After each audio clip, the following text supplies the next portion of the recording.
सबसे पहले अभी हाल ही में जो चर्चा में आई है वो एक चिट्ठी को लेकर आई है जो अमरोहा के जो एसपी है उनकी लीक हुई थी। खुद मैडम ने सोशल मीडिया पे शेयर किया था। क्या किस्सा है, मतलब क्या आपने दरख्वास्त की थी जो अमरोहा के एसपी, यानी कि कानून ने आपकी बात नहीं मानी? बात नहीं मानी ऐसी बात नहीं है। हमने एक एप्लीकेशन लगाया था एसपी अमरोहा के पास और हमने सारे सॉरी पोर्टल में भी कंप्लेन किया था। डीआईजी को भी हमने फिज़िकली जाकर वो कंप्लेन दिया था। उसमें शमी अहमद का जो ओरिजिनल डेट ऑफ बर्थ है वो 1982 है और उसने डिफरेंट डेट ऑफ बर्थ देकर अपने सर्टिफिकेट्स बनाए, डिफरेंट मार्कशीटें बनाई। तो ये इल्लीगल है। कई सारे उसके वोटर कार्ड, कई सारे पैन कार्ड, मतलब डॉक्यूमेंट्स में वो मतलब फ्रॉड करने में माहिर है। तो इस चीज़ को मैंने सारी दस्तावेज को इकट्ठा करने के बाद मैंने सारे कंप्लेन ये सबमिट किए हैं। उसके बाद मैंने एसपी से मिली कि जांच कितना दूर पॉसिबल हो पाया, तो उन्होंने मिलने से तो मना कर दिया। सेकेंडली उन्होंने हिंदुस्तान को ये इंटरव्यू दिया कि मैं बंगाल से बिलोंग करती हूँ, इसीलिए मुझे जो भी कंप्लेन करना है वो मैं वेस्ट बंगाल में ही करूँ, लेकिन अगर कोई ऑफेंस, कोई क्राइम, कोई इलीगल चीज़ें अगर यूपी से हुई है तो मैं कंप्लेन तो यूपी में करूँगी। और ऑब्वियसली मैं वेस्ट बंगाल से बिलोंग करती हूँ तो क्या हो गया, अमरोहा की बहू हूँ, वहाँ मेरी शादी हुई है तो वहाँ भी मैं कंप्लेन कर सकती हूँ। तो मुझे नहीं पता कि एसपी सर ने इस तरीके से क्यों बयान दिया। आपको लगता है रसूख का भी बात है? शमी का रसूख है, उधर क्रिकेटर है, तो शायद पॉलिटिकली या और कोई भी मतलब पावर।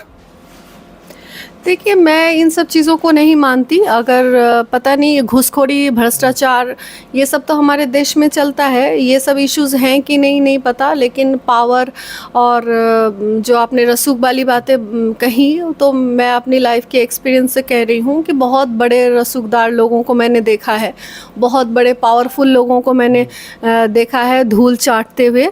तो इन सब चीज़ों को मैं बिलीव नहीं करती। हाँ, ये टाइम ड्यूरेशन रहती है चीज़ें, या टाइम लिमिट रहती हैं कि चलो किसी के पास पैसे हैं या थोड़ा सा किसी ने फेम कर लिया या कि किसी पार्टी फंड में सब्सक्रिप्शन दे दिया तो थोड़ा सा आपके एडमिनिस्ट्रेशन फैसिलिटीज़ आप लोगों को या सपोर्ट मिल जाता है, लेकिन वो कुछ दिन के लिए होता है। लेकिन मुझे लगता है कि हमारे देश में कानून से बढ़कर कोई चीज़ नहीं होता और कोई भी ऑफिसर या कोई भी मतलब नागरिक अगर देश के कानून को तोड़ने की कोशिश करते हैं तो उसके लिए कोर्ट है।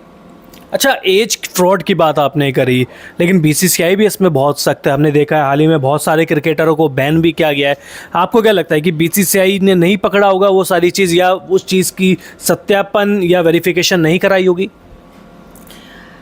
आप लोगों ने देखा बहुत सारे क्रिकेटर्स को लेकर बहुत सारी कंट्रोवर्सीज हुई, बहुत सारे एलिगेशंस लगे और बीसीसीआई ने उन लोगों को सस्पेंड भी किया। बहुत सारे के लाइव को भी मतलब बैन कर दिया गया, क्रिकेट बैन कर दिया गया। तो ये चीज़ें देखी गई, लेकिन हम लोगों ने अभी तक जो जिस प्लेयर के बारे में सुना था उनमें से जो एलिगेशंस लाने वाली जो महिलाएं थीं, कोई गर्लफ्रेंड थी या कोई बाहरी लड़की थी, कोई बीवी या मतलब वाइफ नहीं थी। एक मैं पहली वाइफ थी जो शमी अहमद के कुकर्म को मैंने दुनिया के सामने लाई, जग जाहिर किया। तो इन सब चीज़ों से आप लोगों को बहुत अच्छे तरीके से पता है कि हमारा देश पुरुष शासित समाज है। यहाँ पे मर्द बोलते हैं कि हाँ हम कुकर्म करते हैं तो हम मर्द हैं, हम बहुत अच्छा करते हैं, और इसमें से 98% मर्दों का यही कैरेक्टर रहता है।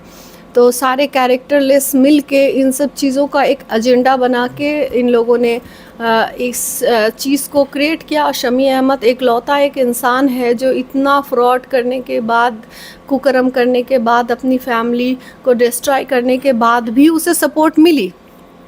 ऊपर से हमारे देश में तो जो इश्यूज़ हैं, इश्यूज़ हम नहीं बोलेंगे, हमारे देश में देश का ये मेन संस्कृति है।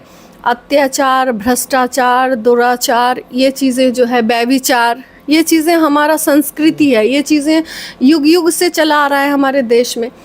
तो इन सब चीज़ों को अगर कोई पुरुष करता है तो अनदर पुरुष जो अदर्स पुरुष जो होते हैं इन सब चीज़ों को सपोर्ट करती है। और महिलाओं को हमेशा से ही हमारे समाज में प्रताड़ित किया गया है, जैसे जिस तरीके से मुझे की जा रही है।